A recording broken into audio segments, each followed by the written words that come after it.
All right, guys, we're going to go over the notes from 1.6. So you've already, if you were in class, got a chance to kind of discover a lot of these vocab words on your own, but we're going to put them in your notes today. I have, again, that formula sheet that you got a copy of recently. Also, these are all on there, so you can always refer to that while you're doing questions at home. Okay, so let's start with adjacent angles. So adjacent angles are angles that are next to each other. Probably doesn't surprise you with the name adjacent. And they have the same vertex. So they have the same vertex and they share a ray. Okay, remember an angle is created with two rays coming together at a vertex point. Okay, vertical angles. Vertical angles are angles made with two lines and are across from each other. Angles made from two lines and are across from each other. Okay, complementary angles. Complementary angles are two angles that add up to 90 degrees. So two angles that add up to 90 degrees. Supplementary angles are two angles that add up to 180 degrees.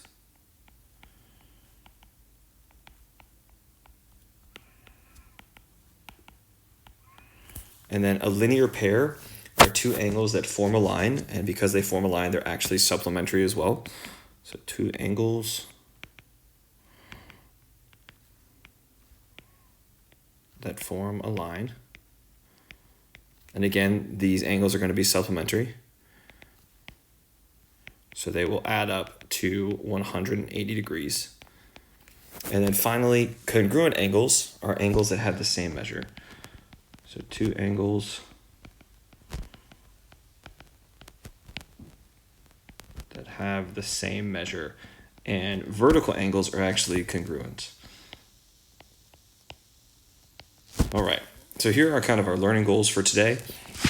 So you can see we're going to hopefully use this vocab to identify certain angles using it. We're going to add and subtract angles and calculate unknown measures based on those relationships that we just talked about. And then finally, we're going to solve 1, 2, and multi-step algebraic equations in the context of these angles. Okay, so here we go. Find the measure of the indicated angles. All right, so if you look here, we have this, oops, sorry about that, let me try. I meant to go this color, there we go.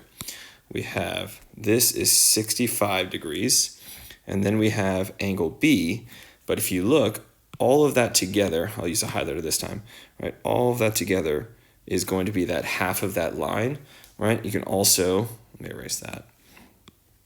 You can also look at this symbol here, which shows the 90-degree angle. So this is also going to be 90 degrees. So 65 degrees plus B has to be equal to 90 degrees. All right, so the measure of that angle B is going to be 25 degrees.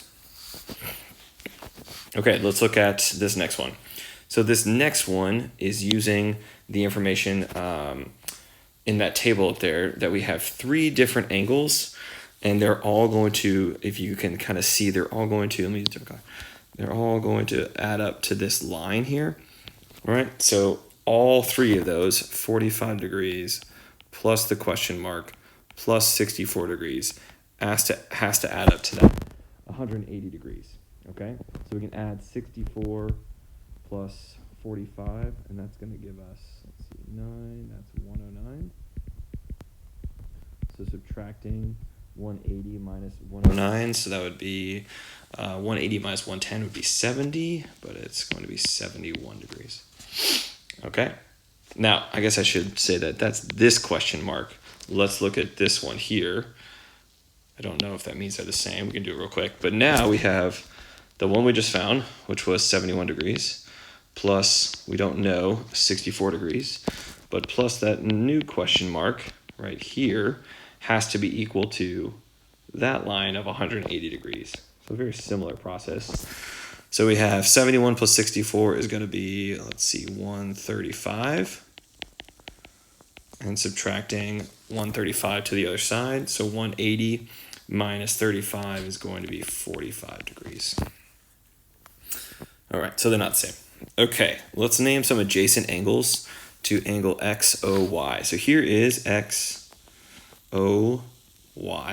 So remember from the definition for adjacent, there are angles that are next to each other. Makes sense. They have to have the same vertex and share a ray. So let's draw same vertex and share a ray. So here's XO, that's sharing a ray. There's the vertex.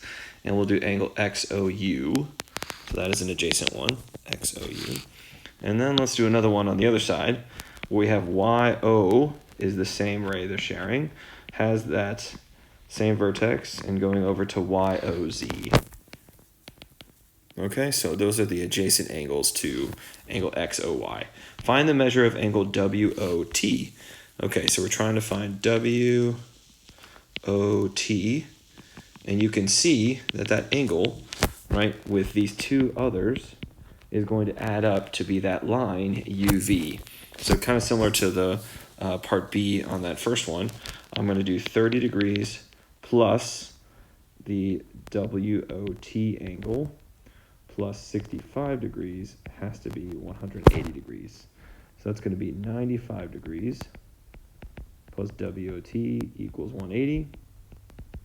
Subtract the 95 over, and that's going to be 85 degrees. Okay, let's determine if angle XOY and WOV are linear pairs. So XOY, we already kind of looked at, XOY in purple now. And then WOV. Okay, well, if they were linear pairs, they would essentially become a line, and those are not adding up to be a line, so not linear pairs. Vertical angles, if they were vertical angles, it looks like they're pretty close. They'd be made with two lines, so kind of like this. It would need to be like, there's a line, there's a line, so these angles are vertical angles. That's not happening. The reason I know it's not happening is because if you look at the measures of these two angles, they are not the same. So in order to be vertical angles, not only are they made with two lines, but they would be the same, and they're not. They're close, but they're not. So actually, they are neither. Okay, let's keep going. Number 3. Identify each pair of angles with all the vocabulary terms that apply. So we have angles EAD, so this angle here, and then we have angle DAB. Okay, so they share a ray and that vertex, so they are going to be adjacent. So they are adjacent angles. It looks like they are adding up to be 180 degrees, right, because of this line, EB. So they're supplementary. And then if you heard my reasoning there, because of that line, right, they're also a linear pair. So 3 different things to describe those angles. Okay, let's try angles FEG. So FEG, and then HEI. Okay, so this is what I was kind of mentioning on the previous one. You can see that they're made with 2 of those lines. So this is going to be the vertical angles. And I mentioned earlier that if they are vertical angles, they will be congruent angles as well. Okay, let's try the next one. Find x plus y. Well, in order to find x plus y, we have to find x and we have to find y. So I'm going to first look at, my eyes went to these 2 angles here, which looks like those are going to be supplementary. They're going to add up to 180 degrees, right? We have 144 here, so this would have to be equal to, let's see, so 3x degrees plus 144 degrees has to be 180 degrees. So if I move that 144 over, that'd be 36 degrees. So dividing by 3 gives me x equals 12. Now I need to find y, and these right here, this 2y minus 5 and this 95 are vertical angles. You can see the 2 lines creating it. So I'm going to write another equation where it's 2y minus 5 degrees equals 95 degrees. I guess I should clarify this is like the whole thing is degrees. All right, so move the minus 5 over with addition and you get 100. Divide by 2 and you get 50. So those are x and y separately. To find x plus y, we just add them together. So x plus y is going to be 62. I'm not going to put degrees because it doesn't, yeah, I'm going to leave the degrees off for x and y. Okay, sketch a picture and show your thinking. Okay, so we have a line segment CD. So here is C, here's D. And then we have a midpoint. So there's the midpoint M. And then some point A, which is not on the segment. So AMC, so AMC, this angle is 2x plus 1 degrees. And AMD is 5x minus 13 degrees. All right, you can see that these are supplementary because they're a linear pair. So I'm going to add 2x plus 1 degrees plus 5x minus 13 degrees, and that should be 180 degrees. Get some like terms here. That's 7x. We have plus 1 minus 13 is going to be negative 12. Move the minus 12 over with addition, and you get 192. Dividing both sides by 7, we're going to get a fraction here. 192 over 7 does not divide evenly. So when I get an approximation, 27.4 is my approximation for x. All right, and so that's it for this. Don't forget to try the homework that is in the textbook, and come see me if you have any questions for office hours.